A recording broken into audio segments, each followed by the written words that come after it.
ہائے guys, میں سید اعظم علی، channel خوف اور اسٹوری کالا جادو، ایپیسوڈ نمبر 2 سنتے ہیں جوگی کی کہانی ایپیسوڈ نمبر 2 میں۔ جوگی کبیر کی آنکھوں میں نہ صرف خون اتر آیا تھا بلکہ اس کی رگوں میں کھولنے بھی لگا تھا۔ اس نے اپنی جیب سے چاقو نکال کر اسے ایک جھٹکے سے کھول دیا، پھر اس کی تیز دھار پر انگلی پھیرنے لگا۔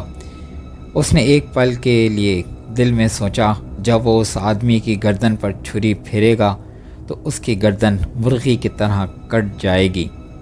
اس نے دور سے دیکھ لیا تھا کہ ایک آدمی اس کی ماں کا بازو پکڑ کر اسے اس طرح لے جا رہا تھا جیسے وہ قربانی کا جانور ہو۔ اس کی ماں خاموشی سے چل رہی تھی، کوئی مزاحمت بھی نہیں کر رہی تھی، جسے اس مرد کے ساتھ جانے میں اس کی اپنی مرضی اور خوشی کا دخل تھا۔ ماں کے چہرے پر نہ غصہ تھا اور نہ ہی کوئی ہچکچاہٹ۔ اس نے آج ہی تو اپنی ماں کو پہلی بار کسی مرد کے ساتھ جاتے ہوئے نہیں دیکھا تھا۔ وہ اس وقت سے دیکھتا چلا آ رہا تھا جب اس کی عمر صرف 7 برس کی تھی۔ 7 برس کی وہ پہلی کالی رات جو اس کی ماں کی زندگی میں پہلی بار آئی تھی، اسے اس طرح سے یاد آئی تھی جیسے کل کی بات ہو۔ طوفان اور سیلاب نہ صرف بنگال کی سرزمین بلکہ غریبوں کا صدیوں سے مقدر بنا ہوا تھا۔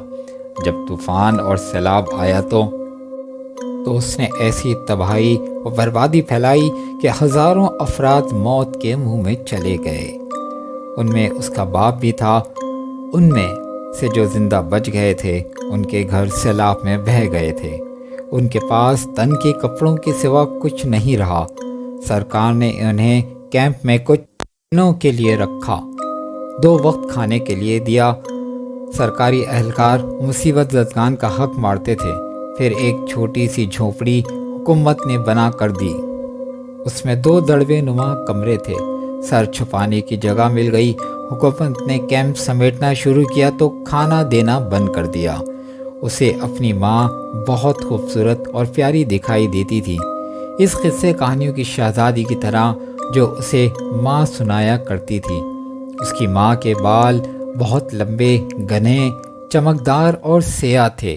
چاندی جیسی پیشانی تھی، چہرے کے خد و خال بڑے دل فریب تھے، سیاہ آنکھیں بڑی بڑی بہت خوبصورت تھیں۔ اس کی ماں کو تالاب پر نہاتے دیکھا تھا۔ ماں کے روغنی چہرے اور بازوؤں میں اسے بڑی دلکشی دکھائی دیتی تھی۔ اس کی سہیلیاں اور پڑوسنیں اس کی ماں سے کہتی تھیں کہ تو بہت سندر ہے۔ ایک روز صبح سے بھوکا تھا، اس کی ماں بھی بھوکی تھی۔ ماں کو اس بھوک سے زیادہ اس کے فاقے کی فکر تھی۔ پھر وہ شام کے وقت جانے کہاں سے مٹھی بھر بھنے چنے لے کر آئی تھی۔ دن ڈوبنے سے پہلے اس کی ماں تالاب پر نہانے کے لیے گئی۔ نہا کر آئی تب اس نے دیکھا کہ اس کی ماں کے چہرے پر ایک عجیب سا نکھار آ گیا تھا۔ جب رات کا اندھیرا گہرا ہو گیا تب اس کی ماں نے اس سے کہا تھا کہ رات میں حکومت کا ایک آدمی ان کے کچھ مدد کے لیے آئے گا، وہ اپنے کمرے میں رہے، دوسرے کمرے میں نہ آئے۔ کچھ دیر بعد وہ آدمی آیا تو نہ جانے کیوں اسے یہ آدمی کچھ اچھا نہیں لگا۔ ماں اس آدمی کو دوسرے کمرے میں لے گئی، پھر مٹی کا دیا بھی لے گئی اور دروازہ بند کر دیا۔ کچھ دیر بعد اس کی ماں کے ہنسنے بولنے کی مترنم آوازیں سنی، پھر اس نے سرگوشیوں کی بنبناہٹ سنی۔ اس نے بہت عرصے کے بعد اپنی ماں کی ہنسی اور دلکش آواز سنی تھی۔ باپ کی موت کے بعد اس کی ماں ہنسنا، بولنا اور مسکرانا بھول گئی تھی۔ اس کی ماں بات بھی بہت کم کرتی تھی، ہر وقت چپ چپ اور کھوئی کھوئی رہتی تھی۔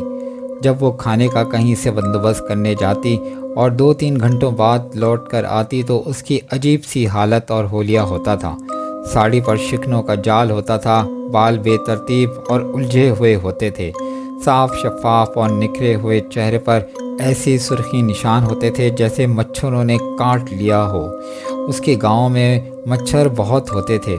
اس کی اریاں باہوں پر اسے نشانات دکھائی دیتے تھے۔ وہ اس کے سامنے کھانا رکھ کر کہتی، تم کھا لو۔ پھر وہ چٹائی پر نڈھال سی ہو کر اس طرح لیٹ جاتی جیسے تھکن سے چور ہو رہی ہو اور اس کا جوڑ جوڑ درد کر رہا ہو۔ اس کے چہرے پر کرب و اذیت ہوتی، پھر وہ آنکھیں مودے بے سدھی پڑی رہتی، اور پھر جب اٹھتی تو 1-2 گھنٹے بعد تالاب پر نہانے کے لیے چلی جاتی۔ پھر وہ نہا کر آتی تو اس کی تھکن اتر جاتی۔ ان 2 کمروں کے بیچ جو دروازہ تھا وہ چٹائی کا کمزور سا دروازہ تھا، جس میں چٹخنی کے بجائے ایک کنڈی لگی تھی۔ اس چٹائی دار دروازے میں بہت سارے روزن تھے، چھوٹے اور بڑے بھی تھے۔ کسی ایک روز سے اندر جھانکنے سے کمرے کا پورا اندرونی منظر دکھائی دیتا تھا۔ اس نے گھٹنوں کے بل ہو کر ایک بڑے روزن سے اندر جھانکنا چاہا۔ اس کی ماں اس جھونپڑی کے بنے کے بعد بھی کیمپ کے ایک آدمی کی منت سماجت کر کے ایک چوکی لے آئی تھی، جس پر ایک آدمی بآسانی لیٹ سکتا تھا، کیونکہ سردی کے دنوں میں فرش پر چٹائی بچھا کر سونے سے بھی بہت سردی لگتی تھی۔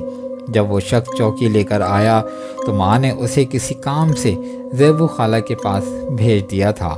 جب وہ زیبو خالہ سے مل کر آیا تو اسے 1.5 گھنٹہ لگ گیا تھا۔ اس کی ماں چوکی پر بے ترتیب سی پڑی تھی، وہ کہیں جا رہی تھی، اس کا لباس کہیں جا رہا تھا۔